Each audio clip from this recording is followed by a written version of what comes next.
না পায়া পাওয়া, কোনো খরচ ছাড়া বা ইনভেস্টমেন্ট ছাড়া যখন আপনি কোনো কিছু পেয়ে যাবেন, আপনি তো সেটা মূল্য বুঝবেন না। আপনি মুক্তিযুদ্ধের বিরোধিতা করবেন, তাহলে আপনাকে জামাত বেহেস্তের টিকিট দিয়ে দিবে, হেফাজতে ইসলাম বেহেস্তের সার্টিফিকেট দিয়ে দিবে, চরমনায় পীর চালায় আপনাকে ওই যে বরিশালের জাহাজে করে আপনাকে বেহেস্তের একটা সর্বোচ্চ মোকামে পৌঁছে দিবে। কিন্তু আপনি প্রত্যেক মৌলবীর পোস্টে গিয়ে দেখেন, এক মৌলবীর চেলা আরেক মৌলবীর পোস্টে গিয়ে গুষ্টি মারতেছে, যা বিশ্রী ভাষায় কথা বলতেছে। আপনি গিয়ে দেখেন, আপনি আব্বাসির পোস্টে গিয়ে দেখেন সালাফিরা কি বলতেছে, আপনি চরমনায়ের পীরের পোস্টে গিয়ে দেখেন সালাফিরা কি বলতেছে, আবার সালাফিদের পোস্টে গিয়ে দেখেন চরমনায়ের পীর আর গাবগাছিরা কি বলতেছে। আপনি কল্পনাও করতে পারবেন। আপনাকে একটা রিসেন্ট উদাহরণ দিই, মানে একটা নগদে উদাহরণ দেই, অনেকে রাগ করতে পারে, কিন্তু আমি একটা উদাহরণ দিই। সারা বাংলাদেশে চরমনায়ের পীর দেয়ালে দেয়ালে একসময় লিখে রাখতো, হে আল্লাহ, জামাত ইসলামের হাত থেকে তুমি ইসলামকে বাঁচাও। কত বড় দেয়ালিকা করতে জানেন? এত বড় দেয়ালিকা আওয়ামী লীগ, বিএনপি, এমনকি চিঙ্গু বামেরাও কোনোদিন বানাইতে পারে নাই। ওনার বক্তব্যই তো আছে, ওনার ফয়জুল রহমান সাহেব, ফয়জুল হক তো ওনার বক্তব্যই তো আছে, আপনি অমুককে সমর্থন করবেন অসুবিধা নাই, আপনি তমুককে কমিউনিস্টকে সমর্থন করবেন অসুবিধা নাই, কিন্তু জামাতকে যখন আপনি ক্ষমতায় আসবেন ইসলাম চিরতরে ধ্বংস হয়ে যাবে।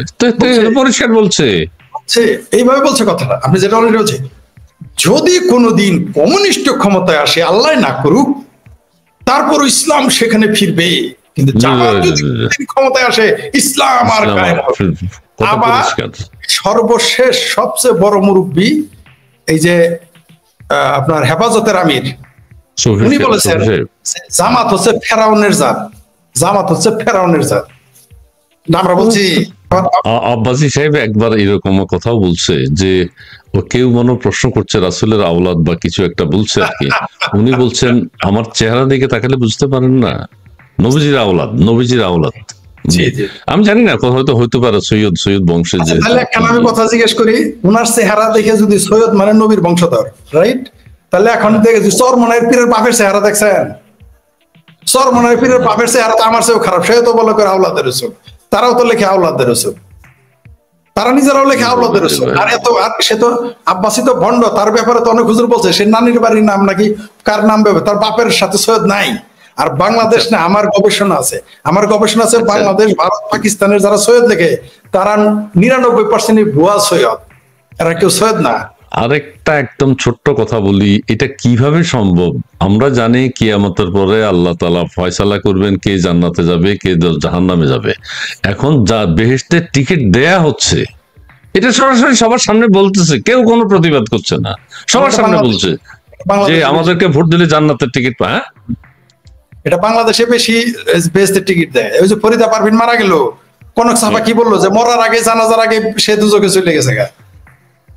মানে সব খারাপ কাজ গায়কেরা করে, আর সুদ খায়, ঘুষ খায়, মসজিদে রেপ করে, মাদ্রাসায় বলৎকার করে, তারপরে দুর্নীতি করে। আমার এক লোকের নাম ছিল, পরিচিত এক লোকের নাম সত্যি, তার নাম ইমাম হোসেন। সে 28 বছর চাকরি করছে, কোনোদিন ঘুষ খাওয়া ছাড়ে নাই। বুঝতে পারছেন? এই হলো দেশের অবস্থা। কিন্তু ফতোয়া দেওয়ার বেলায় কেউ কম দেয় না।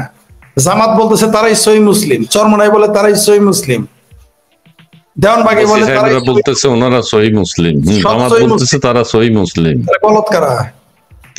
মানে হাসি আসে কেন জানেন? যে লোকটা 50 বার বদবায়ু শক্ত মতো ত্যাগ করলে হার্টফেল করে মারা যাবে, সেই লোকটা স্বপ্ন দেখতেছে আরো 50 বছর ক্ষমতা থাকবে। আপনি যে কোনো সময় মানে অক্কা পেয়ে যেতে পারেন, সবাই জানে। তারপরে সেই লোকটা কিভাবে বলে আরো 50 বছর ক্ষমতায় থাকবো? তার মানে এই লোকটার ক্ষমতার প্রতি মোহ, ক্ষমতার প্রতি লোভ। এই যে এতদিন বলেছি আমরা যে এই লোকটা গ্রামীণ ব্যাংকের এমডি পদ ছাড়তে চায় না, সেই লোকটা কি এই তাও আবার কি শ্বশুরবাড়ি খাওয়ার বালুর চরে হাগার মতো, তার কোনো ইনভেস্টমেন্ট নেই, সোজা তাকে কেউ এসে ক্ষমতায় বসিয়ে দিয়েছে। কেউ বলে যে ইলিয়াসরা তার নিয়োগকর্তা, কেউ বলে সান্ডা মাহফুজ তার নিয়োগকর্তা, কেউ বলে বাংলাদেশের ছাত্র নিয়োগকর্তা। আমরা ধরে নিলাম তিনি যে কোনো মূল্যে এসেছেন, তিনি এসেছেন। এই লোকটা এটা কোনো খরচ হয় নাই, তার তো জীবনে কোনোদিন রাজনীতির জন্য 1 সেকেন্ড জেল খাটতে হয় নাই, আন্দোলন করতে হয় নাই। তো এটা না পায়া, শোনেন, না পায়া পাওয়া, কোনো খরচ ছাড়া বা ইনভেস্টমেন্ট ছাড়া যখন আপনি কোনো কিছু পেয়ে যাবেন, আপনি তো সেটা মূল্য বুঝবেন না। তারপরও যে যেটার যোগ্য না। ডক্টর ইউনূস একজন আদম ব্যাপারী, তিনি সর্বোচ্চ একজন আদম ব্যাপারী হতে পারেন, সর্বোচ্চ একটা ব্যাংকের মালিক হইতে পারেন। তিনি এখন হয়ে গেছেন দেশের প্রধানমন্ত্রী, সমমানের মর্যাদা। ওই যে এরশাদ যেমন করেছিল যে আলিয়া মাদ্রাসার ফাজিল পাস আর আমরা যারা পড়ালেখা করছি কলেজে তাদের বিএ পাশের সমান। তো এরকম সমমানের একটা পথ পেয়ে গেছে।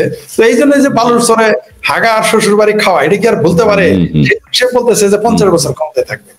আর আচ্ছা ওই এখন জি মেহেদীর জি সাথে বলেন বলেন। মেহেদীর সাথে যে তার অভিনয়টা আমরা দেখলাম, আমার মনে হয় মেহেদীর জীবনের সবচাইতে ফালতু একটা সাক্ষাৎকার নিয়েছে সেই দিন। তোফায়েল সাহেব সম্পর্কে কোনো কিছু জানেন? উনি কি মারা গেছেন? উনি কি আমি যতদূর ওনার জেনেছি মৃত্যুকে ডিক্লেয়ার করা হয়েছে? আমি যতদূর জেনেছি, আমরা যখন আলাপ করেছিলাম তোফায়েল আহমেদ মারা গেছেন শুক্রবার, ঠিক তখনই তিনি মারা গেছেন। সরকার এই 48 ঘন্টা তা প্রকাশ করতেছে না, তার জানাজা করতে দিবে না ভয়ে যে সেখানে জনস্রোত নামবে। তাকে ডিক্লেয়ারই দেয় নাই সে মারা গেছে, তাকে সেখানে রেখে দেওয়া হয়েছে ওইভাবে। এখনো নাকি স্কয়ার হাসপাতালে আছে। হ্যাঁ, ওইভাবে রেখে দেওয়া হয়েছে, মৃত লাশ ওখানে ফেলে রাখা হয়েছে। তার দাফন এবং জানাজা নিয়ে কোনো সিদ্ধান্তে আসতে পারছে না। সরকারের সাথে এক ধরনের লড়াই চলছে, মানে পরিবার লড়াই করছে, সরকার করতে দিচ্ছে না। ওই যে বললাম, ওই দিন বলেছি যে মৃত বঙ্গবন্ধু যেমন জীবিত বঙ্গবন্ধুর চেয়ে শক্তিশালী বেশি, তেমনি জীবিত বঙ্গবন্ধুর সৈনিকের চাইতে আজকাল মৃত বঙ্গবন্ধুর সৈনিকেরা আরো বেশি শক্তিশালী হয়ে গেছে। তোফায়েল আহমেদ তার প্রমাণ, তার আগের দিন প্রমাণ হচ্ছে নুরুল মজিদ, জি হুমায়ুন সাহেব, জি। আচ্ছা, ওনার ব্যাপারে যে ন্যাক্কারজনক ঘটনা, জানা যায় 100 লোকের বেশি হতে পারবে না, মাইক ব্যবহার করতে পারবে না, জানাজা কবর দিয়ে ফেলতে হবে। আমার মনে হয় ওনারা জানাজা ছাড়াই কবর দিয়ে ফেললে ভালো হতো। এত কিছু করে তো হয় না, হবে না। জনগণ মেনে নেয়নি, নরসিংদীর বরপুত্রের এই বিষয়টা মেনে নেয়নি। সেখানে দল মত নির্বিশেষে সবাই নুরুল মাজিদের জানাজায় উপস্থিত ছিল, এবং এটার যারা এগুলো করেছে তাদেরকে মোটামুটি জামালপুরে ভাষায় বলে কাঠ খেয়েছে যারা, আংরা একদিন হাঁকবে তারা। যখন তিনি বলেছেন জনগণ আমাদের 50 বছর 5 বছর 50 বছর থাকতে বলে, এখানে বুঝে নিতে হবে উन्होंने उसके दिल में क्या है, उसको दिल में क्या खलबली कर रहा है। আচ্ছা, লাইনটা হচ্ছে, আমি যদি ভুল না করে থাকি, কেউ নির্ধারণ করে দেয়নি কতদিন আমাদের থাকতে হবে। দ্বিতীয় মেহেদী হাসানের সাথে ডক্টর মোহাম্মদ ইউনূস।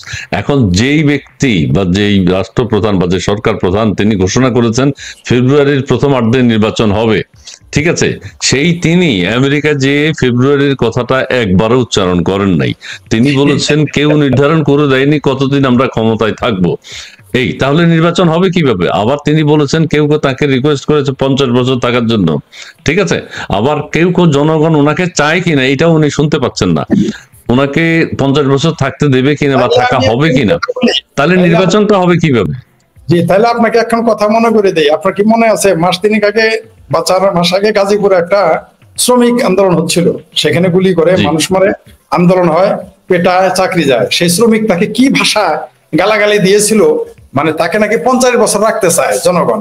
ওই শ্রমিকের ভাষাটা একটু যদি শোনানো যায়, সে কি বলেছিল জানেন? ওই যে 1 2 3 4 পরে যা বলে ওইটা করে দিতে চাইছে গাজীপুরের শ্রমিকে। এটা কি ডক্টর ইউনূস জানে? না, এটা জানে না। এখন একজন যদি বলে থাকে উনি তো সেটা জানবেন না। নামাজের পরে বলতে হবে, ঈদের নামাজের পরে ওনাকে হাইকোর্টের সামনে সেই ঈদের নামাজের আগামী ঈদের নামাজের পরে বলতে হবে, তাহলে হয়তো উনি শুনবেন, দেখবেন, জানবেন। ডক্টর ইউনূস নামাজও পড়ে না? আচ্ছা, নাস্তিক নামাজ পড়লে নামাজ হয় এটা তো জানতাম না। কবে না জানি শুনবো তসলিমা আপা এসে নামাজ পড়তেছে, কবে না জানি শুনবো ডক্টর আহমেদ শরীফ কবর থেকে উঠে এসে নামাজ পড়তেছে, কবে না জানি শুনবো আসাদ নূর এসে নামাজ পড়তেছে। ফরহাদ মাজার সাহেব পড়ে নিশ্চয়ই, এখন পড়ে। ফরহাদ মাজার মনে পড়ে, উনি তো বাপাদি, উনি সরস্বতী দেবীর মূর্তি পাশে রেখে নামাজ পড়ে, ওটা আমরা জানি। উনি জামাতের পক্ষের লোক, তার মানে পড়ে। সলিমুল্লাহ খান স্যারও পড়ে, ধর্মকরম মাদ্রাসার। যদি আপনি জামাতের পক্ষে দালালি করেন, আপনি যদি জামাতের পক্ষে বিবৃতি দেন, আপনি যদি বলতে পারেন জামাতের সমালোচনা করা হচ্ছে গণতন্ত্র বিরোধী, আপনি যদি বলতে পারেন জামাতের সমালোচনাই হচ্ছে ফ্যাসিজম, আপনি যদি বলতে পারেন মুক্তিযুদ্ধ কে করেছে, বঙ্গবন্ধু তো ওইখানে জামাই আদরে ছিল, আপনি যদি বলতে পারেন কিসের মুক্তিযুদ্ধ, কলকাতা গিয়ে তারা জুয়া খেলেছে, এগুলো বলতে পারলে আপনারা জামাত করতে হবে না। আপনি নামাজ পড়েন না পড়েন, আপনি চালায় বেহেশতে চলে যাবেন। বদরুদ্দিন উমর তার সর্বশেষ প্রমাণ। বদরুদ্দিন উমর বলেছে তিনি আল্লাহকে মানেন না, তিনি বলছেন আল্লাহ খোদার কোনো প্রয়োজন নাই। সেই লোকের জানাজা কিন্তু জামাত, হেফাজত, বিএনপি, আওয়ামী লীগ ছাড়া সবাই আর বিবৃতি দিছে, এমনকি বিএনপিও বিবৃতি দিয়েছে এই নাস্তিকের। কিন্তু আমরা হুমায়ুন আজাদ স্যারের মৃত্যুতে বিবৃতি দিতে দেখিনি কাউকে, কারণ ডক্টর হুমায়ুন আজাদ হচ্ছে মুক্তিযুদ্ধের পক্ষে। সবই যদি ইসলামের কথা বলি, ইসলামে তো ভোটও নাই। জামাত ইসলাম ভোট চাইতে আসে কেন? চরমনায়ের পীর তো নির্বাচনে আসার আগে তারা বলছিল, এই 15-20 বছর আগে তারা বলতো যে ভোট চায় যারা, ভোট চাওয়া হইলে মুনাফিকি, কুফরি কাম। এরা এদের ফতোয়া দিয়ে আপনি কি করবেন? এরা সকালে যে ফতোয়া, জি বলেন। চরমনের হিসাব কি ভোট চান এখন? না, চরমনায়ের পীর, হ্যাঁ চরমনায়ের পীর আগে তো ভোট চাওয়া হারাম মনে করতো, তার বাপে তো বলে গেছে ভোট চাওয়া হারাম, ইলেকশন হারাম। ইলেকশন তো বলে না, ইলেকশন। এখন নিজেরাই ভোট চায়, তাই একবার এখন হালাল, এখন হালাল, এখন ঠিক আছে। জি, এখন হাত পাখা মার্কা। আগে আপনি ওই যে পাল্লার নিচে আল্লাহ, দাড়ি পাল্লা, ওই দাড়ি পাল্লা মার্কায় ভোট দিলে বেহেশতে যাইতেন, তারপরে মোটামুটি চরমনায়ের পীর হাত পাখা নিয়ে আপনাকে চালায় বেহেশতে পাঠাই দিত। অনেকে বললে এটা মনোক্ষুণ্ণ হবে, কিন্তু এগুলো তো সত্য, তারা এগুলো বলেছে। আবার ইদানিং জামাত আমেরিকার ভয়ে, ইউরোপিয়ান ইউনিয়নের ভয়ে জামাতের পাল্লার নিচে আল্লাহ ছিল, আল্লাহর নাম কাটে দিছে। এগুলো বললে আমরা হইলাম, আমরা খারাপ হয়ে গেলাম। আপনি এই কথাটা যেহেতু বললেন, জামাত ইসলামের যে লোগোটা আছে, লোগোর উপরে আল্লাহর নাম, লোগোর উপরে আল্লাহর নাম, আল্লাহ লেখা, এটা কতটুকু যায়? তাদের যে লোগো আছে, এটা কেউ বলছে না, কিন্তু আল্লাহর নামকে এইভাবে লোগোর ভিতরে ঢুকাতে পারে, লোগোর ভিতরে ব্যবহার করা যায়? প্রথমত ইসলামে তো লোগো মোগোর সিস্টেম নাই। দ্বিতীয়ত আপনি তাও আবার লোগো বানাইছেন, পাল্লার নিচে রাখছেন আল্লাহরে। আরে ভাই, জামাত ইসলাম, বিএনপি যদি, আওয়ামী লীগ যদি পাল্লার নিচে রাইট রাখছেন, এতক্ষণ পাল্লার নিচে রাখছেন। এবার যেটা বানাইছে না, এখন নয়া বানাইছে, এই আমেরিকার ডরে, ভারতের খুশি করার জন্য, ইউরোপিয়ান ইউনিয়নকে খুশি করার জন্য, স্পেনের রাষ্ট্রদূতদের খুশি করার জন্য, ঠিক আছে, কূটনীতিকদের খুশি করার জন্য তারা এখন নতুন একটা লোগো বানাইছে। ওটা আবার দেখা যায় ক্রুশের মতো, ওই যে জেসাস ক্রাইস্টের ক্রুশের মতো। এটা আবার মুফাসসিল ইসলাম এটা পোস্ট দিয়েছে যে এটা তো খ্রিস্টানদের ক্রুশ হয়ে গেছে এখন, মানে সেরা মেরা বানাইবে আর কি। মানে আমাদের কথা আছে একটা, যে ওই সেরে গুয়ে পাড়া দিতেছে বারবার, প্রত্যেকবার ভুল করতেছে, ভুল শুদ্ধ করতেছে, আরেকবার ভুল করতেছে জামাত। এদের মুনাফিকি তো ধরা পড়ে গেছে। এরা এতদিন বলছে যে সৎ লোকের শাসন চায়, আল্লাহর আইন চায়, কিন্তু আমরা দেখলাম এরা ভোট নিয়ে আসছে নীলক্ষেত থেকে, সেই ভোট আসছে ছাপাখানা, আসছে নীলক্ষেত থেকে। এখন দেখলাম ভোট ভারতের সাথে আঁতাত করতে চাচ্ছে, ভারতের সমর্থন চাচ্ছে, আবার ভারতের বিরুদ্ধে 50 লক্ষ লোক যুবক যুদ্ধ করবে সেটার ঘোষণা দিয়েছে। জি, এদের এই মুনাফিকি। আবার এর আগে বলেছিল আমরা ভারতের সাথে সুসম্পর্ক চাই, এটাও বলেছিল। না, এখন দেশের মানুষ তো বুঝতেছে না, ওনারা যে বিভিন্ন রকম কথা বলছে এটা কেউ বুঝতেছে না। ওনারা বেশি সার্টিফিকেট দিচ্ছে, ওইটাকেই ধরে নিয়েছে। সবই নয়, একটু দ্বিমত করি। মানে বোধাই যারা আমরা জানা ভালো, বোধাই নিজের খুব চালাক মনে করে। বোধাই এটা যে আশেপাশের লোক জানে, এটা বোধাইরা বুঝতে পারে না। জামাত মনে করতেছে যে ওয়াকার সাহেবের কান্দে চড়ে আছি, তারপরে 2-3টা দেশের পুতুল নাচ খেলতেছি, নিজের কি মনে করতেছে, কিন্তু পাবলিক এদের চিনে ফেলছে, ইলেকশনটা হইতে দেন না। সেই জন্য তো তারা পিয়ার জামাত কেন পিয়ার করে বন্ধু, জামাত পিয়ার করে, জামানত হারানোর ডরে চরমনাই পিয়ার করে, জামাত পিয়ার করে। সেই জন্য তো তারা পিয়ার কথাটা আমরা যাদের পাবলিক রিলেশন, তারপরে আমাদের বিএনপি সালাউদ্দিন সাহেব বলছে পাবলিক রিলেশন। নো, এটা হলো পাকিস্তান রিটার্ন। কিসের পিয়ার? পাবলিক রিলেশন, এটা পাকিস্তান রিটার্ন। পাবলিকের সাথে জামাতের কোনো সম্পর্ক নাই। বাংলাদেশের পাবলিকের সাথে, এমনকি অনেক মুসলমানের সাথে জামাতের কোনো সম্পর্ক নাই। জামাতের এই যে কুল শিরোমণি জামাত গোলাম আজমের পোলা কি যেন, ব্রিগেডিয়ার নাকি ব্রিগেডিয়ার, ব্রিগেডিয়ার তো ডুপ্লিকেট ব্রিগেডিয়ার, সে বলেছে যে বাংলাদেশের যারা আওয়ামী লীগ করে তারা মুসলমানই না। বুঝতে পারছেন? অথচ আলেমেরা বলছে জামাতই মুসলমান। 111টা ফতোয়া আছে তাদের বিরুদ্ধে, এরা কাফের। শুনেন, আমাদের নাস্তিক, কাফের, মুরতাদ, আওয়ামী লীগ হিন্দুর দল, ভারতের দল, ইত্যাদি ইত্যাদি বলে। জামাতের বিরুদ্ধে 111টা ফতোয়া আছে। এরা বলছে এখন তো কেউ কারো পছন্দ করে না, সবাই সবাইকে মুনাফিক বলে ফেলেছে। ইসলামী দলগুলো সবাই সবাইকে মুনাফিক। এরা তো মুনাফিক। ইসলামে তো আছে 73টা দল হবে, একটা হইলো জান্নাতে যাবে, আর সব জাহান্নামে। তো এটা তো ইসলামের কথা। সাধারণ পাবলিক তো বুঝতেছে না। আমি তো মানে বলছে বুঝে না সাধারণ পাবলিক। শেখ হাসিনা খালেদা জিয়া এরশাদ ছাড়া কাকে ক্ষমতায় আনছে? কি বলেন আপনি? পাবলিকের বোকা মনে করছেন আমরা উপস্থাপক, আমরা বক্তব্য দেই, আমরাই সব বুঝি? নো, পাবলিকরা তো বোকা মনে করে। পাবলিক কবে জামাতের, আচ্ছা যে জামাতের লাহোরে, এদের হেড অফিস লাহোরে, আজ পর্যন্ত জামাত পাকিস্তানে ক্ষমতায় আসতে পারছে? ভারত তো বহুত দূর, যদি আর পয়দা ভারতবর্ষে, ভারত তো বহুত দূর। কি বাদ, আপনি পাকিস্তানে ক্ষমতায় জামাত আসতে পারছে, বাংলাদেশে আসতে পারছে? ওই খালেদা জিয়া আর শেখ হাসিনার আসল তলেই তাদের লড়তে হয়েছে। এইভাবে আচল তলেই থাকতে হয়েছে, আর জীবনে ক্ষমতায় আসবে না আসলে আচ্ছা এইখানে আপনি অন্যদিকে নিয়ে না, আমি একটা সাধারণ প্রশ্ন করি একদম, যে চরমোনাইর পীর সাহেবরা, দর্শক আপনারা ভুল বুঝবেন না, চরমোনাইর পীর সাহেবরা বলে থাকে এটা হচ্ছে আমরা হচ্ছে আল্লাহর দল, বা আমাদেরকে ভোট দিলে আপনারা হাত পাখায় ভোট দিলে বেহেশতে যাবেন, হাত পাখায় ভোট দিলে হুজুর সাল্লাল্লাহু আলাইহি সাল্লামকে নবীকে ভোট দিলেন, হাত পাখায় ভোট দিলে আল্লাহকে ভোট দিলেন। এখন এত বছর যে হাত পাখায় ভোট দেয় নাই, দাড়ি পাল্লাতেও ভোট দেয়নি, দাড়ি পাল্লারও একই বক্তব্য, তো তাহলে কি শয়তান জয়ী হয়েছে এত বছর?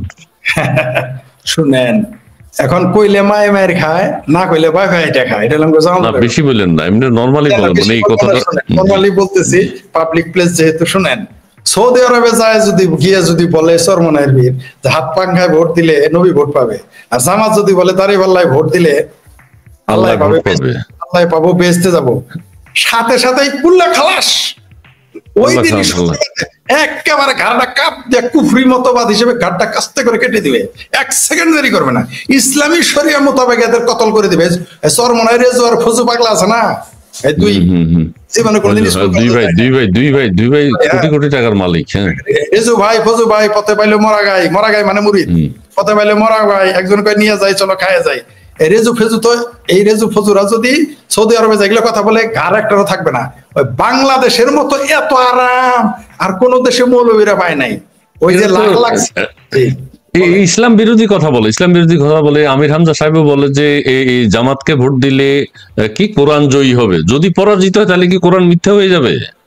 তার ভাষায় তো তাই, তার ভাষায় তো তাই।